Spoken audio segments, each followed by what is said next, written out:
احمدی نژاد کو ایران میں رژیم چینج کرنے کے بعد لیڈر کے طور پر دیکھا گیا تھا۔ کیسا ہوا تھا؟ بہت سے لوگ اس پر بڑی تنقید کر رہے ہیں۔ پہلی بار نیو یارک ٹائمز میں ہی اسے دیکھا اس خبر کو، تو مجھے بھی تعجب ہوا۔ جو خبر دی گئی یہ کوئی طریقہ ہے ایران میں ڈسٹربنس کے لیے؟ ایگزیکٹلی مجھے یہی لگتا ہے کہ اب یہ ایک طرح سے ایک میڈیا وار چل رہی ہے۔ کیا وہ ہاؤس اریسٹ ہے، نظر بند ہے گھر میں؟ شہید رہبر انقلاب سے ملاقات کے لیے جو لوگ آئے تھے تو اس میں وہ بھی آئے تھے۔ ہو سکتا ہے ایران کے کچھ اور رہنما ہوں۔ مجھے لگتا ہے اس کی کوئی گنجائش بچی نہیں۔ معاشی مسائل تو اب تو بڑھ گئے ہیں جنگ کی وجہ سے، اس کے نتیجے میں بھی تو لوگ پریشان ہوں گے۔ پریشان تو بہت ہیں لوگ، اس میں دو رائے نہیں، مہنگائی بہت ہے۔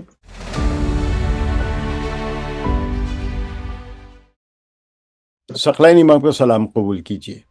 امریکہ کے ایک بہت بڑے موقر اخبار نیو یارک ٹائمز نے ایک ایسی خبر شائع کی ہے جس پہ ساری دنیا جو ہے بڑی غور سے دیکھ رہی ہے کہ احمدی نژاد کو ایران میں رژیم چینج کرنے کے بعد ایک نئے سربراہ حکومت یا جو بھی کہنے کے لیڈر کے طور پر دیکھا گیا تھا۔ امریکہ اور اسرائیل نے جب وہاں پہ رژیم چینج کرنے کے لیے حملہ کیا تھا 28 فروری 2026 کو، اور یہ خبر ایک فرحاناز فصیحی ایک جرنلسٹ ہیں جو نیو یارک سے وابستہ، نیو یارک ٹائمز سے وابستہ، اس سے پہلے وہ وال اسٹریٹ جرنل سے بھی وابستہ تھی، تو اس لحاظ سے وہ امریکی میڈیا میں اہم پوزیشنز پہ رہی ہیں۔ تو ان کی اس خبر کو کافی شیئر کیا گیا، دنیا میں بحث ہو رہی ہے کہ کیا یہ ایسا ہو سکتا تھا، کیسا ہوا تھا۔ بہت سے لوگ اس پر بڑی تنقید کر رہے ہیں، اور کچھ لوگ سمجھ رہے ہیں کہ ہو سکتا ہے امریکہ نے یا CIA نے یا موساد نے کوئی ایسا منصوبہ بنایا ہو۔ لیکن ابھی تک ایران میں یہ کوئی بڑا موضوع ایسا نہیں لگ رہا کہ جس پر لوگ بہت پریشان ہو جائیں۔ نہ ہی ابھی تک ہم نے کوئی سنا ہے کہ محمود احمدی نژاد نے کوئی اس بارے میں بات کی ہے جو ایران میں ہیں اس وقت مقیم۔ تو میں نے اسی سلسلے میں تہران میں مقیم جو صحافی ہیں احمد عباس صاحب سے بات کی ہے اور ان سے میرا رابطہ ہے۔ تو احمد عباس صاحب بتائیں کہ اس خبر کو ایران میں کس طرح دیکھا جا رہا ہے؟ جی، آپ کو اور آپ کے ناظرین کو سلام عرض کرتا ہوں۔ اس خبر کو میں نے بھی نیو یارک ٹائمز میں ہی دیکھا، بلکہ یہاں ایران کا جو میڈیا ہے اس میں اس خبر کو اگر آپ تلاش کریں گے تو کہیں گوشہ و کنار میں نظر آ جائے، وہ بھی نیو یارک ٹائمز کے ہی حوالے سے۔ باقی اور یہ کہ اپنے طور پر واقعی اس طرح کا کوئی واقعہ ہوا ہو اور اس کی کوئی صداقت ہو، ایسا آپ کو نظر نہیں آئے گا۔ میڈیا میں اس کو بالکل اہمیت نہیں دی گئی۔ میں نے بھی جب پہلی بار نیو یارک ٹائمز میں ہی اسے دیکھا اس خبر کو، تو مجھے بھی تعجب ہوا یہ کس انداز کی خبر ہے۔ تھوڑا مجھے ایک چیز یہ نظر آ رہی ہے کہ ایران کے سلسلے میں بے شک ہمیں امریکہ میں یہ تو نظر آ رہا ہے کہ ریپبلکنز کچھ سوچتے ہیں، ڈیموکریٹس کچھ اور سوچتے ہیں۔ انہوں نے جنگ مسلط کر دی تو ڈیموکریٹس چاہتے ہیں کہ وہ جنگ کے اختیارات محدود کر دی جائیں ڈونلڈ ٹرمپ کے۔ لیکن خود ایران کے سلسلے میں یہ دونوں پارٹیوں کو موقف یکساں ہے کہ یہ جو نظام ہے، اسلامی نظام ہے، اس کو کسی نہ کسی طرح سے کمزور کیا جائے، ختم کیا جائے۔ اس کے الگ الگ طریقے ہو سکتے ہیں، الگ الگ ذریعے ہو سکتے ہیں۔ تو آپ کے خیال سے محمود احمدی نژاد کی جو خبر دی گئی یہ کوئی طریقہ ہے ایران میں ڈسٹربنس کے لیے؟ ایگزیکٹلی مجھے یہی لگتا ہے کہ اب یہ ایک طرح سے ایک میڈیا وار چل رہی ہے۔ دیکھیے کیا ہوا کہ جب ایران کے اگر آپ یاد کیجئے جس وقت حملہ شروع ہوا، اس وقت سے ہی امریکنز یہ بھی کہہ رہے تھے کہ ہمارے ایران کے اندر کچھ لوگوں سے رابطے ہیں، ہماری بات چیت ہو رہی ہے، ہمارے مذاکرات ہو رہے ہیں۔ ڈونلڈ ٹرمپ بھی اس طرح کے بیان دیتے رہے۔ بعد میں یہ پتا چلا اس میں پھر یہ بھی کوشش ہوتی تھی کہ خود ایران کے اندر ہی لوگوں میں تقسیم پیدا ہو جائے، کچھ لوگ اپنے ہی عہدیداروں کے سلسلے میں شک و شبہ میں پڑ جائیں کہ یہ لگتا ہے کہ پردے کے پیچھے سے امریکن سے رابطے میں ہیں۔ لیکن ہم نے دیکھا کہ اس سلسلے میں بہت مستعدی کے ساتھ اور بہت کامیابی کے ساتھ ہر طرح کی غلط فہمی کو دور کیا گیا، اور یہ کہا گیا کہ یہ موقع ایسا ہے کہ ہمیں اپنے کسی بھی عہدیدار کے سلسلے میں شک و شبہ میں نہیں پڑنا ہے۔ اگر کسی عہدیدار نے کوئی اگر لائن سے ہٹ کے بھی بیان دیا تو اس کو ہم نے دیکھا کہ اسے جلد ہی نظر انداز کیا، یعنی اس کو متوجہ کرایا گیا کہ آپ بیان صحیح نہیں دے رہے ہیں، اس وقت ہم جنگ کی حالت میں ہیں، اور لیکن ہمیں آگے بڑھ گیا، یعنی اس پہ اس کا مواخذہ کیا جائے، اس کے خلاف سخت موقف ہو نہ رہے ہوں۔ اس چیز سے اوائڈ کیا گیا لوگوں نے کہ ہمارے سامنے ایک بڑی جنگ ہے، ہم بڑی جنگ لڑ رہے ہیں، اور دشمن ہے، دشمن ہمارے اوپر ہر طرح سے حملے کر رہا ہے۔ ایک تو جو بمباری کر رہا ہے، میزائل حملے ہو رہے ہیں، ساتھ ہی ساتھ یہ میڈیا کا حملہ ایک الگ طرح سے ہے، اندر سے شک و شبہ پیدا کرنا، یہ بھی ایک الگ طرح کی نفسیاتی یلغار اور حملے ہیں۔ تو اچھا جو احمد، احمدی نژاد صاحب کا جو ہے، مجھے جی بھی جی، ایک طرح کا شگوفا لگتا ہے، کوئی اس کی بیس نہیں سمجھ میں آتی کہ آخر یہ کیسے، چونکہ ان کا کوئی مقبولیت نہیں اس وقت ایران میں۔ اچھا یہ بتائیے کہ احمد محمود احمدی نژاد جو ہیں، کیا وہ ہاؤس اریسٹ ہے، نظر بند ہے گھر میں؟ دیکھیے، ہاؤس اریسٹ کہنا ان کا میرے خیال سے صحیح نہیں ہوگا، اس لیے کہ میں نے کم از کم ایک پروگرام کا جب ان کے ہاؤس اریسٹ کی باتیں ادھر ادھر بہت ہو رہی تھیں، تو اس دوران میں نے ان کو کم از کم ایک پروگرام ایسا تھا جس میں نے خود دیکھا تھا کہ وہ رہبر انقلاب، شہید رہبر انقلاب سے ملاقات کے لیے جو لوگ آئے تھے، تو اس میں وہ بھی آئے تھے اور موجود تھے۔ اس کے علاوہ ایک جو مشاورتی ایک ادارہ ہے، رہبر انقلاب کا ایک مشاورتی ادارہ ہے جس کو کہتے ہیں تشخیص مصلحت نظام، وہ اس کے رکن ہیں۔ ہوں۔ ان کی رکنیت اچھا، ابھی مطلب وہ ان اس میں کے کچھ اور اعزازی عہدہ ملا ہوا ہے؟ اعزازی عہدہ رہتا ہے اور وہ لوگ شریک ہوتے ہیں۔ تو مجھے ہاؤس اریسٹ کی بات مجھے نظر نہیں آتی۔ بے شک مجھے کچھ بیان ان کے یاد آتے ہیں اس دوران، یعنی کچھ ان برسوں میں، گزشتہ برسوں میں، جب سے وہ عہدے صدارت سے ہٹے اس کے بعد کے برسوں میں، وقتاً فوقتاً ان کے بیان تھوڑا سا مجھے لگتا تھا اس طرح کے کہ جو ایک متنازع ٹائپ کے بیان بھی ان کی طرف سے کچھ دیکھنے میں آئے مجھے، بس اس حد تک میں نے دیکھا۔ لیکن ہاؤس اریسٹ وغیرہ کی جہاں تک بات ہے، مجھے لگتا ہے کہ وہ شاید صحیح نہیں ہے۔ آپ کیا سمجھتے ہیں، کوئی ان کے بارے میں کبھی کوئی ایسی خبر بھی آئی کہ ان کی جو موومنٹس ہیں، جو ان کے آمد و رفت جو ہے اس کو کہیں محدود کیا گیا کبھی؟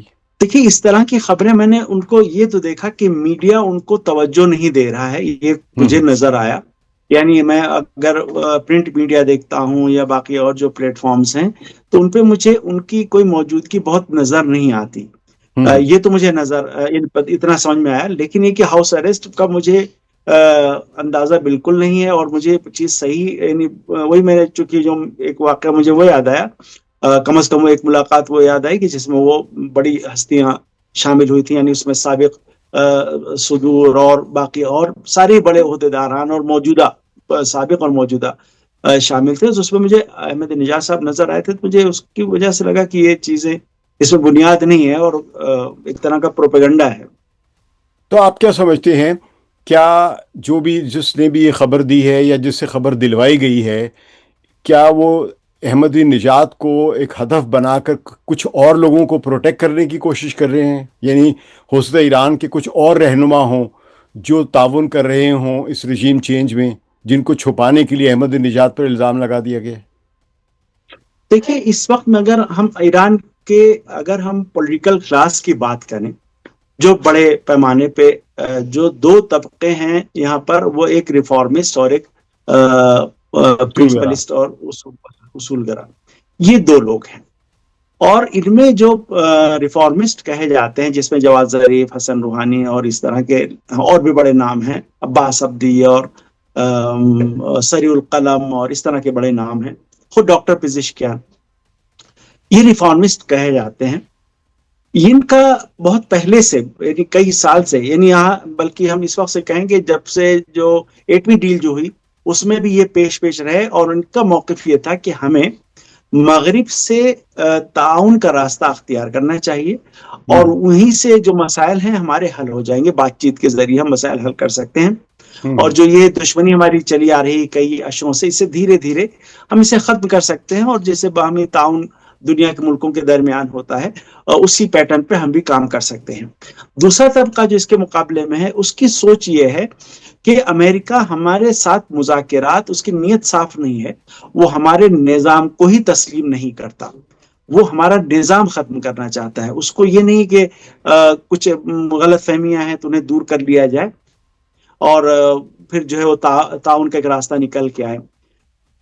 اس چیز کو اوباما کے زمانے میں تقویت ملی ریفارمسٹ کے نظریے کو، اور لگا کہ کچھ لوگوں کو اور بھی لگنے لگا، یہاں تک کہ IRGC کے لوگوں کو بھی، میں نے یہ تک سنا کہ IRGC کے جو کمانڈرز تھے، جو بہت پاسداران پرنسپلسٹ ہیں، انقلاب جی، ان کو بھی لگنے لگا تھا کہ بھائی ہاں، امریکہ سے گفتگو کے ذریعے، گفت و شنید کے ذریعے بھی راہ حل ہم تلاش کر سکتے ہیں، اپنے مسائل حل کر سکتے ہیں۔ ایک موقع ایسا بھی آیا تھا مگر اس وقت زیادہ جو یہ اصول گرا اور پرنسپلسٹ لوگ ہیں، ان کا یہ کہنا تھا کہ بھئی ہم غلط سمت میں جا رہے ہیں. ایسا نہیں، امریکہ کی وہی ماہیت، وہی شہید رہبر انقلاب کا وہی نظریہ تھا کہ امریکہ کی ماہیت صحیح نہیں ہے، موقع جیسے ہی ملے گا وہ ہمیں نقصان پہنچائے گا. لیکن جو ماحول بنا پورے ملک میں وہ یہ بنا کہ نہیں، یہ جو ریفارمسٹ کہتے ہیں یہ بات صحیح ہے، اور ڈیل ہو گئی، JCPOA ڈیل ہو گئی. تو اس کے بعد اس نظریے کو کافی تقویت ملی. لیکن جب تھوڑا وقت گزرا اور یہ نظر آیا کہ ایران تو اپنے کمٹمنٹس پورے کر رہا ہے امریکہ کی طرف سے، لیکن وہ ٹال مٹول ہو رہی ہے. یہاں تک کہ اوباما کے زمانے میں بھی پابندیاں نہیں ہٹائی جا رہی ہیں، ریلیف جیسے جو طے پایا تھا کہ فنڈز ریلیز کیے جائیں گے وہ بھی نہیں ہوئے، پابندیاں بھی نہیں ہٹی، وہ نہیں ہوئے.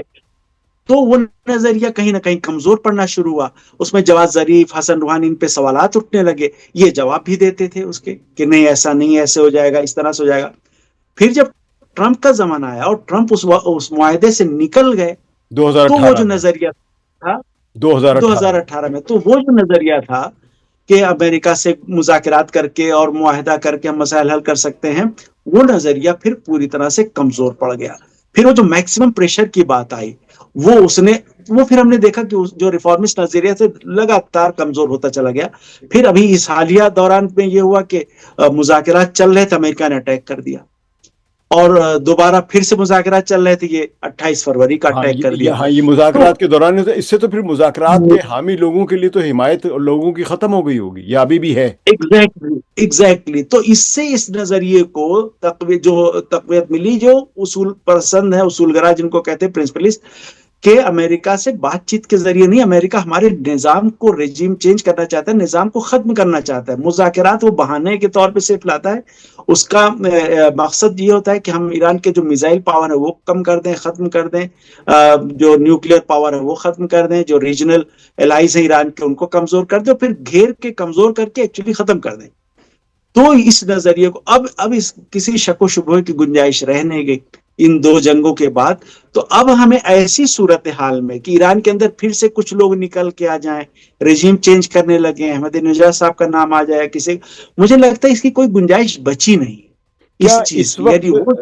احمد عباس صاحب، کیا اس وقت جس طرح بظاہر تو ہمیں سڑکوں پر لوگوں کا ایک ہجوم نظر آ رہا ہے جو انقلاب کے حامی ہیں، جو سید مجتبیٰ خامنہئی کا حامی ہے، جو اس پوری نظام کا دفاع کے لیے جلوس نکال رہا ہے، لیکن کیا اس بات کا خدشہ ہے کہ کچھ لوگ جو اس عوامی ابھار کی وجہ سے، اس عوامی جو ایک دباؤ بنا ہوا ہے اس کی وجہ سے ابھی گھروں میں بیٹھے لیکن پھر بھی کبھی سڑک پر آ سکتے ہیں اور لڑائی شروع کر سکتے ہیں؟ دیکھیے، اس وقت صورتحال یہ ہے کہ ہم نے اس سے پہلے جنوری کے مہینے میں دیکھا کہ جو حالات جب خراب ہوئے تو اس وقت دسمبر اور جنوری کا مہینہ، یعنی اس دوران میں فارسی والی تاریخ میرے ذہن میں رہ گئی، وہ دے ماہ دسمبر میں شروع ہوا تھا نا، 2025 دسمبر میں شروع ہوا تھا. جی اور 2 ہفتے تک رہا تھا، پھر یہ ختم قابو پا لیا گیا. جی. تو وہ جو صورتحال تھی اس میں بہت سی چیزیں واضح ہو گئیں. ایک طبقہ ہے جو اقتصادی مسائل سے پریشان ہے، اس میں ہر طرح کے لوگ ہیں، انقلابی غیر انقلابی سارے لوگ ہیں. اقتصادیات تو ظاہر ہے سب پہ پریشر ہے، بہت زیادہ پریشر ہے، تو لوگ اعتراض کے لیے سامنے آئے تھے، اس میں سارے ہی طرح کے لوگ تھے.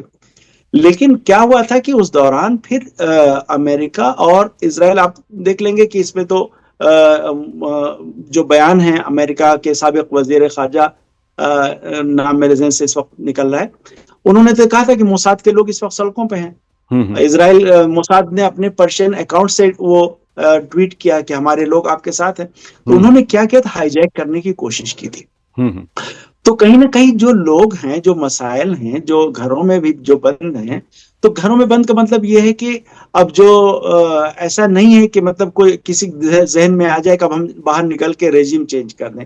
اس طرح کا تو کسی کی ہمت ہم کو نظر نہیں آتی کہ ہوگی، نہ ہمت ہے، نہ کسی کو اب یہ لگتا ہے کہ اس کی کوئی گنجائش بچی ہے. اس لیے کہ لوگوں کو یہ لگ رہا ہے کہ بھئی جو لوگوں کو یہ شبہ بھی ہو گیا تو ان کو لگ رہا نہیں، یہ امریکہ تو ہمارے اوپر جب اس نے اٹیک کر دیا نا، اٹیک کے بعد جو ہے وہ ہم نے دیکھا ایک غیر معمولی اتحاد پیدا ہوا ہے.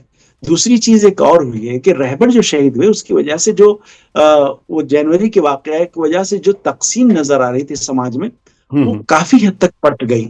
وہ خلیج جو ہے پٹ گئی کافی حد تک، اور لوگ ہمیں ساتھ میں، ہر طرح کے لوگ ساتھ میں نظر آتے ہیں کہ نہیں اس وقت ہمیں ملک کو بچانا ہے. بہت سے لوگ میں نے دیکھا اس طرح کی بات کر رہے ہیں کہ بھئی ہمارے گھر کی چھت اس وقت گرنے والی ہے، گر جائے گی تو ختم ہو جائے گی. ہم اس سے پہلے اپنے گھر کے ڈرینیج کو صحیح کرنے کے لیے لگے تھے، لڑ رہے تھے اس کو ایسے صحیح کرنا ہے، ایسے صحیح کرنا ہے. لیکن اب اس وقت اس سب کی جو ہے وہ فکر ہمیں نہیں ہے، تنقید اب اپنی جگہ پہ، ہمیں اس وقت ملک بچانا ہے. تو اس طرح کی ہم نے دیکھا کہ جو سوچ ڈیولپ ہوئی، تو اس میں پھر جو ریجیم چینج والا جو پورا قصہ تھا نا، ہوں وہ مجھے لگتا ہے کہ اتنا زبردست مس کیلکولیشن ہوا ہے امریکہ اور اسرائیل کو کہ انہوں نے ساری امید اس پہ لگائی ہوئی تھی، اور مجھے اس کا کہیں سے کچھ نظر نہیں آتا. لوگ، دوسری چیز آپ یہ دیکھیے کہ لوگ اس وقت بہت اس موجودہ سسٹم سے اس بات سے اتنا خوش ہیں کہ یہ جو اسٹریٹ آف ہرمز انہوں نے اپنے قبضے میں لیا ہے. ہوں ان کا کہنا ہے یہ تو ہمارے پاس اتنے برسوں سے ہماری پراپرٹی تھی، اسی کو یوز کر کے ہمارے خلاف پابندیاں لگاتے تھے، ہوں ہماری راستے سے وہ تجارت کرتے تھے، ہمیں کو تجارت سے انہوں نے باہر کیا ہوا تھا. تو اب تو ہم نے اس کو لے لیا، یہاں سے ہم اپنے اوپر جو پابندیاں لگی ہیں ہم اس کا بھی نپٹ لے کے، جو ملک ہمارے خلاف پابندیاں لگائے گا ہم یہاں سے اس کو یوز نہیں ہونے دیں گے. تو وہ اس کو بہت بڑا اچیومنٹ دیکھ رہے ہیں کہ یہ تو اسی سسٹم نے، اسی حکومت نے ایک تو خود باقی رہ گیا، موجود رہ گیا، اس کا وجود ختم نہیں ہوا، امریکہ اور اسرائیل ختم نہیں کر پائے. رجیم چینج نہیں دوسرے اس نے، ہوئی. ہاں، اور اس نے اچیومنٹ جو کیے اور اسٹیٹ آف ہرمز جو کنٹرول کیا، یہ تو ہوں بہت بڑی چیز ہو گئی. یعنی تو اسٹیٹ ایک دم آف ہی الگ ہرمز، ماحول ہے تو. اسٹیٹ آف ہرمز بہت بڑی اچیومنٹ ہے. اچھا، آپ نے معاشی مسائل کا بھی ذکر کیا، ظاہر ہے جس کی وجہ سے دسمبر میں ہنگامے شروع ہوئے تھے، جن کو ہائی جیک کیا جو خبروں کے مطابق امریکہ اور اسرائیل کے جو ایجنٹس تھے. لیکن وہ معاشی مسائل تو اب تو بڑھ گئے ہیں جنگ کی وجہ سے، اس کے نتیجے میں بھی تو لوگ پریشان ہوں گے، اور اگر پریشان ہے تو کیا وہ حکومت کے خلاف بات کر رہے ہیں؟ دیکھیے پریشان تو بہت ہیں لوگ، اس میں دو رائے نہیں. مہنگائی بہت ہے، حکومت اپنی طرف سے یہ کر رہی ہے کہ ریلیف کے لیے بہت سارے لگاتار لوگوں کے، یعنی ہر شہری کے اکاؤنٹ میں پیسے ڈال رہے ہیں کہ وہ سامان خرید سکیں. کچھ تو کوپن ان کے، مطلب یہ ہوتا ہے کہ کارڈ ان کا وہ اس میں کریڈٹ ہو جاتا ہے کہ وہ جا کے اپنا سامان خرید سکتے ہیں. اداروں میں اسی طرح سے لوگوں کو اس طرح سے ہیلپ کی جا رہی ہے. جو ابھی نیا سال شروع ہوا ہے، نئے سال کا دوسرا مہینہ ہے، تو تنخواہوں کو بڑھانے کے لیے یہ ہوا ہے کہ تھوڑا عام طور پہ جس انداز سے، جس شرح میں تنخواہیں بڑھتی تھی، اس سے تھوڑا بڑھ کے بڑھائی جائیں، اور ریلیف اور بڑھائی جائے، ریلیف دی جائے لوگوں کو. بلکہ میں آپ کو اور چیز بتاؤ، ایک ہوں ادارہ یہاں یہ قائم کیا گیا ہے کہ آبادی کو بڑھانے کے لیے، چونکہ ملک آبادی جو ہے وہ جوانوں کی تعداد کم ہو رہی ہے، ہوں تو ہوں اس پہ بھی کئی سال سے کام ہو رہا ہے. اس وقت تو بڑا ایکٹیو ہے کہ نئے بچے جن کے ہاں پیدا ہو رہے ہیں تو ان کو جو ہے وہ انسینٹیوز دیے جائیں.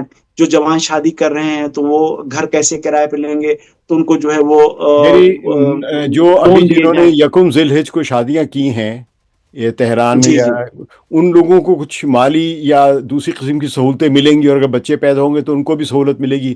کچھ بتا سکتے اس بارے میں، کیا ایگزیکٹلی. کس طرح ملیں گی، کتنا ملے گا، کیا کچھ؟ دیکھیے ایک اماؤنٹ تو ان کو دیا جاتا ہے کہ وہ گھر کرائے پہ لینے کے لیے ڈپازٹ دینا یہاں ایک بڑا مسئلہ ہوتا ہے، کافی بڑی رقم لگتی ہے.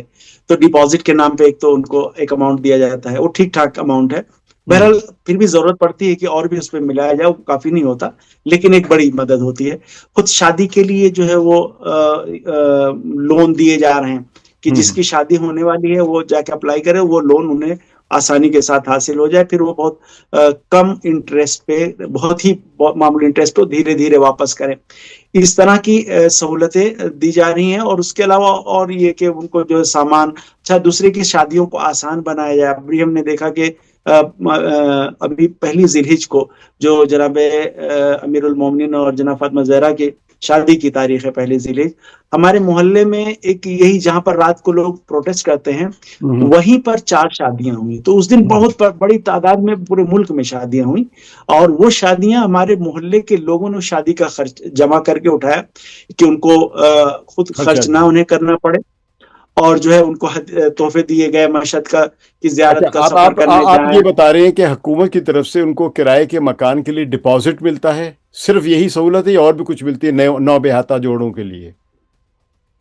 ان کو اور سہولتیں دی جا رہی ہیں. ان کو جیسے زیادہ تر سہولت اسی طرح سے کریڈٹ کی ہیں کہ کریڈٹ پہ ان کو سامان مل جائے، چیزیں ان کو حاصل ہو جائے، پھر وہ بہت دھیرے دھیرے وہ چیزیں ادا کرے. ایران میں چونکہ یہ ہے ماحول ایسا کہ آپ کو اگر شادی کرنی ہے تو گھر آپ کا الگ ہونا ہی چاہیے. یعنی اگر آپ ماں باپ کے اکلوتے بیٹے بھی ہیں تو آپ کی جو دلہن آئے گی تو وہ ماں باپ کے گھر میں نہیں جائے گی, آپ کا گھر الگ ہونا ہے. یہ یہاں پہ شروع سے یہ کیا آزادی نسواں کی وجہ سے ہے یا ایران کا کلچر ہی ایسا؟ ایگزیکٹلی یہ اسی وجہ سے ہے کہ یہ ڈومیسٹک وائلنس اور اس طرح کے, اسی لیے اس کا کوئی تصور یہاں پر نہیں ہے. تو ہم نے بلکہ اس کے برعکس ہے کہ ایک طرح سے ہم کو تو یہ لگتا ہے کہ دولہا رخصت ہو کے چلا جاتا ہے, وہ ماں باپ کے گھر سے. جی, دلہن کے گھر والوں کا پھر اس پہ زیادہ اختیار رہتا ہے اس کے گھر پہ. اچھا, تو بچہ اس طرح پیدا ہوتا ہے, بچہ پیدا ہونے پہ کیا مدد ملتی ہے وہاں پہ؟ بچہ پیدا ہونے پہ کئی طرح کی مدد جو ہے ایک تو میں نے سنا ہے حکومتی کہ اداروں سچا میں. بچہ کے سارے اخراجات حکومت دیتی ہے. دیکھیے بالکل, اگر وہ ہیں کہیں جاب کر رہے ہیں تو ان کو ایک تو 6 مہینے کی چھٹی اس کو رہے گی جو خاتون ہے. اس کے علاوہ وتھ سیلری, خود اس میں بڑھ جاتا ہے سیلری کے جو ساتھ. سیلری میں کچھ چیزیں بچے کے نام پہ بڑھ جاتی ہیں جو ہر مہینے ملتی ہیں. پھر تعلیم کے نام پہ الگ الگ اس پہ اس طرح کی وہ, حالانکہ اور زیادہ ضرورت ہے لیکن گورنمنٹ اس طرح کی مدد کر رہی ہے, اس نے راستے اس طرح سے کھولے ہوئے ہیں. اچھا, یہ ہر شہری کو گورنمنٹ ملتے ہیں یا کچھ علاقوں میں ملتے ہیں, کچھ امیر طبقوں کو یا خاص ملازمت کرنے والوں کو ملتے ہیں یہ سہولتیں؟ دیکھیے یہاں ملازمت پیشہ لوگ تو بہت زیادہ ہیں, ملازمت پیشہ لوگوں کی تعداد بہت زیادہ. گورنمنٹ کے ملازم جو لوگ ہیں یا گورنمنٹ کے بھی جو ملازم نہیں بھی ہیں, یہاں پر کوآپریٹیوز بہت زیادہ ایکٹیو ہیں. تو اس سے جیسے مان لیجیے ہمارے ادارے میں جو لوگ صاف صفائی کرنے والے ہیں وہ ہمارے ادارے کے یعنی IRIB کے وہ ملازم تو نہیں ہے, لیکن وہ ایک کوآپریٹیو کے ملازم ہے. اس نے ان کو یہاں پر پرووائڈ کیا, ان کو ساری سہولیات وہ کوآپریٹیو دیتی. یا جو ٹیکسی چلاتے ہیں جن کے پاس ٹیکسی ہے تو ٹیکسی کا جو ادارہ ہے وہ ان کو سہولتیں دے گا. باقی یہاں بیمہ کور ہوتا ہے, ہر آدمی کا انشورنس ہے, میڈیکل انشورنس ہر آدمی کا, ہر شہری کا ہے. تو اس طرح کی سہولتیں گورنمنٹ نے دے رکھی ہیں, اسی کو مزید بڑھانے کی کوشش کی جا رہی ہے. لیکن بے شک اور بھی کام کرنے کی ضرورت مگر ہے, یعنی گورنمنٹ کو پوری طرح سے اس کا ظاہر ہے احساس وسائل بھی ہے. محدود ہیں, پابندیاں بھی بہت ساری, اس میں جو کچھ بھی ہو رہا ہے بہت زبردست سمجھا ایگزیکٹلی جائے گا. میں آخر میں آپ سے صرف دوبارہ واپس آتا ہوں احمد نژاد کی طرف. آپ نے ایران کی طبقات میں جو نظریاتی تقسیم ہے وہ بتایا کہ ایک اصول گرا ہے یعنی پرنسپلسٹ ہیں, اور ایک ریفارمرز یعنی اصلاح پسند. تو خود احمدی نژاد کا کس دھڑے سے تعلق رہا ہے؟ احمدی نژاد صاحب ان کا جو مزاج ہے وہ تھوڑا سا ایسا میں کہوں کہ تھوڑا ان کے مزاج میں تندی ہے. وہ تھے تو وہ پرنسپلسٹ اصول گرا اور بڑے پکے اصول گرا تھے, وہ ریفارمسٹ کے بہت خلاف تھے. لیکن وہ ایک پوائنٹ ایسا آیا کہ وہ جو اصول گرا جو ان سے ہی وہ ناراض ہو گئے, وہ انہی سے ناراض ہونے لگے, انہی کے خلاف بیان دینے لگے. تو ایک بار مطلب ان کا من دیکھا کئی طرح کا, ایک بار پتہ چلا وہ شہید رہبر سے بھی ناراض ہو گئے. ایک بار انہوں نے بیان دیا کہ میرا اور ان کا رشتہ باپ اور بیٹے جیسا ہے, کوئی اختلاف اس میں ڈال نہیں سکتا. میں نے دیکھا ان کا کئی طرح کا اتار چڑھاؤ میں آیا, اور ان کے بیان بھی پھر اسی کے اکارڈنگ جو ہے وہ ہم نے دیکھا اس میں فرق بھی آیا. ٹھیک ہے, بہت شکریہ آپ کا احمد عباس ساری تفصیلات بتانے کا. اور امید ہے کہ جو نیو یارک ٹائمز کی جو خبر آئی ہے احمد نژاد کے بارے میں کہ انہوں نے وہاں پہ رجیم چینج کی صورت میں صدر بنانے کا جو منصوبہ بنایا تھا, شاید اس کی کوئی خبر نکلے یا یہ بالکل ایک پروپیگنڈا جیسی خبر نکلے. تو ابھی ہم دیکھتے ہیں مزید واقعات کیا ہوتے ہیں, کیا چیزیں اور زیادہ آشکار ہوتی ہیں. تو شکریہ احمد عباس, اور ثقلین امام کو اجازت دیجیے. خدا حافظ.